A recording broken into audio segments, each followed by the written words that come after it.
మళ్ళీ అడుగుతున్నా ఈ సభ ద్వారా, ఏ మాత్రం విశ్వసనీయత ఈ వైఎస్ఆర్ కాంగ్రెస్ పార్టీకి ఉంటే అది ఒక రాజకీయ పార్టీగా ఉండాలనుకుంటే 36 పేర్లు పంపించండి. 36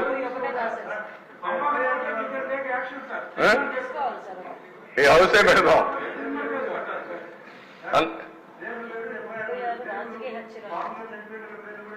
ఆ పేర్లు ఇస్తే దానిపైన మన పేర్లు అట్ట కదా ఎఫ్ఐఆర్ లో ఉంటుంది కదా, ఎఫ్ఐఆర్ కూడా ఇమ్మంటాం వాళ్ళని, వాళ్ళు కూడా ఎఫ్ఐఆర్ కూడా ఇమ్మంటాం. 36 మంది పేర్లు, అదే 36 రాజకీయ హత్యలు ఎఫ్ఐఆర్లు కూడా ఇమ్మని డిమాండ్ చేస్తున్నా. అది ఇచ్చిన తర్వాత తెలుస్తుంది. అంటే అధ్యక్ష, చాలా జీవితాంతం అబద్ధాలు చెప్పి అబద్ధాల పునాదులపైన పార్టీ పెట్టి ఆ అబద్ధాలపైన బతికి ప్రజల్ని మోసం చేసిన వాళ్ళు ఇవన్నీ మాట్లాడుతూ ఉంటారు. అధ్యక్ష, నా స్థాయికి నేను మాట్లాడకూడదు అనుకున్నాను, కానీ నేను మాట్లాడకపోతే కూడా హిస్టారికల్ మిస్టేక్ అవుతుందనే ఉద్దేశంతోనే I want to straight the record. లేకపోతే నేను మాట్లాడేవాడు నా జీవితంలో ఎప్పుడు నేను ఇవన్నీ మాట్లాడలేదు.